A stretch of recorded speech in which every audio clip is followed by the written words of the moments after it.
ये नया उत्तर प्रदेश है।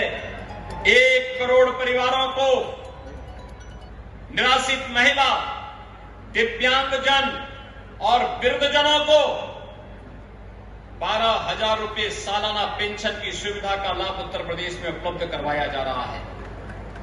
ये जो परिवारवादी पार्टी भी आई होंगी चुनाव के समय, ये परिवारवादी जब सत्ता में आते हैं तो तमंचावादी हो जाते हैं और युवाओं के हाथों में भी तमंचा पकड़ा करके प्रदेश की कानून व्यवस्था को, एक सामान्य नागरिक के जीने को,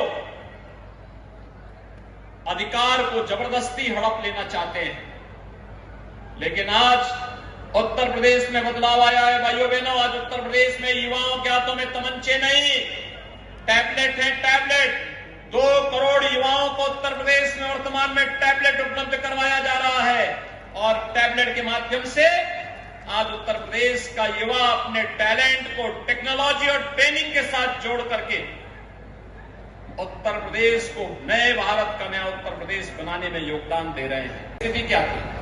ये किसी से छुपा हुआ है क्या? बेटियां स्कूल नहीं जा पाती थी, महिलाएं मार्केट में नहीं जा पाती थी, व्यापारी सिर झुका करके जैसे तैसे अपना व्यापार कर पाता था। कब फिरौती के लिए रकम की मांग हो जाए, कब रंगदारी के लिए कोई फोन आ जाए। शहरों की स्थिति तो ऐसी थी, मैं तो 5 बार सांसद था, दिल्ली में रहता था, गाजियाबाद आने की इच्छा नहीं होती थी। गंदगी का ढेर और साथ साथ कानून व्यवस्था की बदहाल स्थिति। कोई घर से निकला वापस आएगा कि नहीं आएगा इसका कोई भरोसा नहीं होता था। भाइयों बहनों, आज आप देख सकते हैं उत्तर प्रदेश के अंदर, गाजियाबाद ने देश के अंदर स्वच्छ भारत मिशन के अंदर सबसे अच्छी स्थिति प्राप्त की यहां गाजियाबाद ने। और गाजियाबाद की इस प्रगति को हम सब ने देखा। आज गाजियाबाद गंदगी का ढेर नहीं, स्मार्ट सिटी है, स्मार्ट सिटी। आज गाजियाबाद सेफ सिटी बनने की ओर अग्रसर है।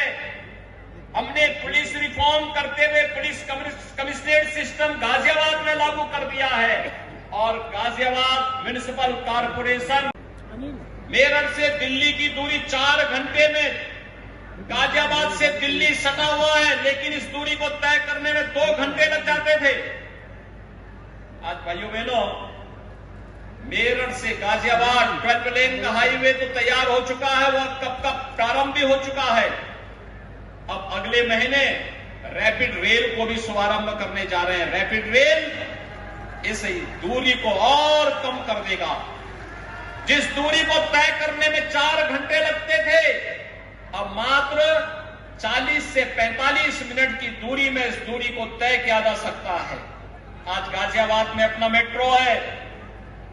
सपा बसपा की सरकारों में यहां पर अराजकता का तांडव था। पेशेवर माफिया और अपराधी अराजकता फैलाते थे। ये पार्टियां अवसरवादी ही नहीं, अराजकतावादी भी थी। इनके एजेंडे में विकास नहीं था। के अंदर जो दूरी तय की है, इसको डबल इंजन सरकार में एक बार फिर से कई गुना स्पीड देने के लिए आज एक बार फिर से मैं आपका सपोर्ट और समर्थन मांगने के लिए भारतीय जनता पार्टी के प्रत्याशियों के समर्थन में आपका आशीर्वाद प्राप्त हो, जनता जनार्दन का आशीर्वाद एक बार फिर से प्राप्त हो, इसके लिए मंच आज एक बार फिर से आपसे अपील करने के लिए आया है। प्रत्याशी दिए हैं श्रीमती सुनीता दयाल जी, एक बहुत पुरानी कार्यकर्ता के रूप में भारतीय जनता पार्टी के कार्यकर्ता के रूप में कार्य करती रही। मैं देखता था, इधर आ जाए सुनीता जी, इधर आ जाए, अभी और भी लोग आएंगे, सभी लोग आ जाएंगे। मैं देखता था इन्हें, पार्टी जहां स्थिति प्रभारी के रूप में, विधानसभा चुनाव में ये बुलंदशहर की प्रभारी थी, प्रत्याशियों को आगे करके अपने आप पीछे से रह करके सारे कार्यक्रमों का संचालन करती थी। परिणाम क्या था? बुलंदशहर की सभी सीटें भारतीय जनता पार्टी चुनाव में जीती। सभी सीटें जिम्मेदारी दी गई, वहां पूरी निष्ठा के साथ कार्य कर रही थी। और इस बार बार बार वे मांग करती थी कि उन्हें विधायक का प्रत्याशी बनाया जाए, बार बार उनकी डिमांड होती थी। और हर बार किसी न किसी बहाने फिर कहा जाता था कि नहीं, उनके फलाने जिले में सहयोग की आवश्यकता है, वो फलाने जिले में सहयोग करेंगे प्रभारी के रूप में। और इस बार उनकी मेहनत पे संगठन ने उन्हें महापौर पद के प्रत्याशी के रूप में एक सामान्य कार्यकर्ता को सम्मान देते हुए आपके बीच में उतारा है भाइयों बहनों। और इसलिए मैं आप सबसे अपील करूंगा, श्रीमती सुनीता दयाल जी को भारतीय जनता पार्टी ने अपना प्रत्याशी बना करके महापौर के रूप में आपके बीच में उतारा है। इनके साथ ही मुरादनगर से श्रीमती रमा देवी को, कोड़ा से श्रीमती रीना भाटी को, मोदी नगर से विनोद जाटव को, लोनी से श्रीमती पुष्पा प्रधान को, नगर पंचायत निवाड़ी से प्रदीप त्यागी को, डासना से श्रीमती नीतू सिंह को, फरीदनगर से कमल कंसल को और पतला से श्रीमती सचिन, ये सभी हमारे प्रत्याशी हैं। जोरदार करतल ध्वनि से इनका स्वागत करिए। गाजियाबाद में आए, जोरदार तरीके से इनका स्वागत होना चाहिए। और साथ साथ गाजियाबाद में हमारे पार्षद पद के 100 प्रत्याशी भी यहां सामने बैठे हुए हैं। एक टीम होगी, फुल मेजोरिटी का बोर्ड बनेगा।